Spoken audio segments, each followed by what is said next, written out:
Right now on Denver 7 News at 4, Colorado's reproductive rights bill is currently in the state house, why it could be another long night of debate. Concerns are growing that Russia could launch a cyber attack on the United States, what you should do to protect your devices. And there are far more men than women working as police officers. The efforts to change that by changing department cultures. And later, springing forward this weekend. So please, let's just lock the clock once and for all and put all this stupidity behind us. The debate on turning back the clock and how to alleviate the health effects of the time change. Thanks so much for joining us this afternoon. I'm Jason Grenauer. We want to start at the state capitol. Right now, the Reproductive Health Equity Act is getting its second hearing in the Colorado House. Now, this bill declares every person has the fundamental right to use or refuse contraception, that every pregnant person has the right to continue a pregnancy or have an abortion. It also bars state and local entities from denying or restricting abortion access or prosecuting people for getting an abortion. Denver 7's Megan Lopez joins us live. And Megan, over 300 people, both for and against the act, showed up to testify at the first hearing. Tonight could be another long night of debate. Yeah, Jason, it's definitely going to be a long night of debate. Now, it was a debate that started this morning right before 11 a.m., still going on right now. The lawmakers have brought in food, they've brought in a lot of coffee, and they have obviously a lot of passion about this. Now, as you alluded to, Wednesday was really the chance for, or the first chance anyway, for the public to weigh in to give their thoughts on this bill. And now is the lawmakers' chance to weigh in and really dig into the details of this bill. So we're going to give you a live look at what the debate looks like right now on the House floor. Now, what I can tell you is already we've heard some very personal stories from legislators, one sharing his wife's very difficult decision to have an abortion after no heartbeat was detected. Another was talking about his wife's decision to keep her baby despite it having very serious heart defects. Now, there's also been a lot of discussion about the legality of this bill, the message that it sends, and its implications. Democrats say that this is an affirmative access bill because they're worried about what the Supreme Court will decide this summer, and they want to codify in law Colorado's position on abortion. Republicans have a lot of concerns about this bill because they say it essentially puts no guardrails around abortion whatsoever in terms of reasoning, in terms of timing, or really anything else. They also say that it should be up to the voters and not the lawmakers to make this final decision.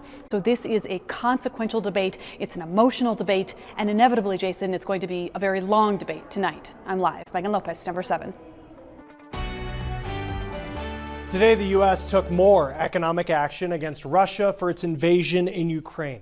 The president announced the downgrade of Russia's trade status. It allows for higher tariffs on some Russian imports.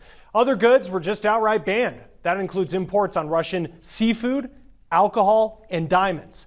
Other economic sanctions so far have led Russian currency to lose 76% of its value against the U.S. dollar. That has caused destructive inflation, which could reduce Russia's ability to keep that war going. Meanwhile, people continue to escape Ukraine.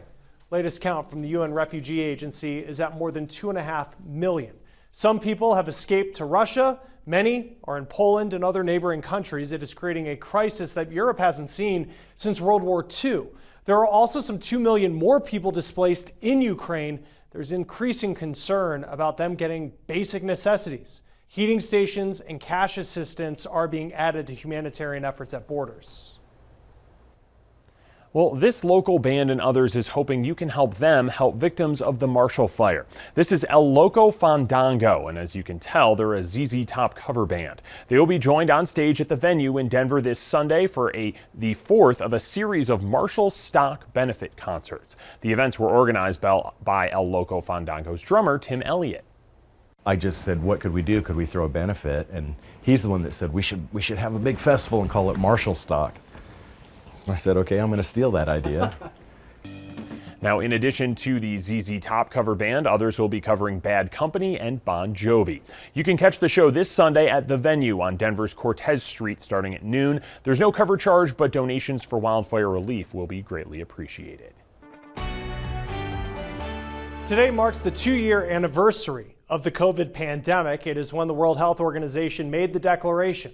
World leaders are calling for an end to vaccine monopolies while many places get rid of masks and even vaccine mandates. U.S. hospitalizations have dropped 80% in the last 6 weeks. More than 6 million people have died from the virus worldwide. A new initiative that is supposed to make it easier for you to get COVID treatment pills has been rolling out at pharmacy-based clinics across the country this week.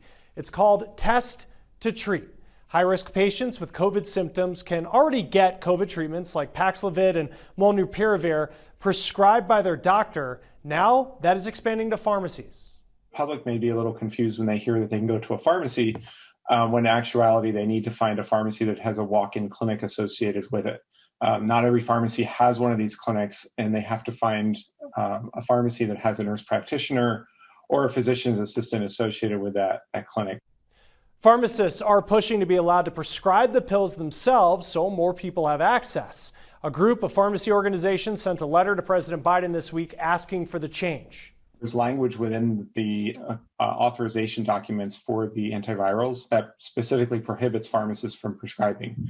And some of the concerns are around drug-drug interactions, which there's no healthcare professional out there that has better training to manage these drug-drug interactions. Michael Gagno is with the American Society of Health System Pharmacists. He says that pharmacists were allowed to prescribe certain COVID therapeutics this fall, but that changed with the FDA emergency use authorization. The American Medical Association has raised concerns about the Test to Treat initiative, saying a pharmacy-based clinic might not know a patient's full medical history like a doctor would. Even with COVID cases dropping, there will be a continued need for COVID treatments. The antiviral medications are expected to continue to be effective unless there are drastic mutations in how the virus functions. The timeliness of getting these treatments to patients is critical. So if you think about when you need to call a physician's office to talk to them about getting an appointment or getting a test done, it usually takes a few days or a few weeks even. Now, you can find locations that are part of the Test to Treat initiative by looking on a pharmacy's website to see if they have on-site healthcare services. New evidence is making the case for a ban on non-compete worker agreements, the things that you should consider if you're presented with one. Plus, keeping skiers warm for generations. On its 75th anniversary, we take a look back at a Denver brand that quickly grew into the ski fashion that you see today.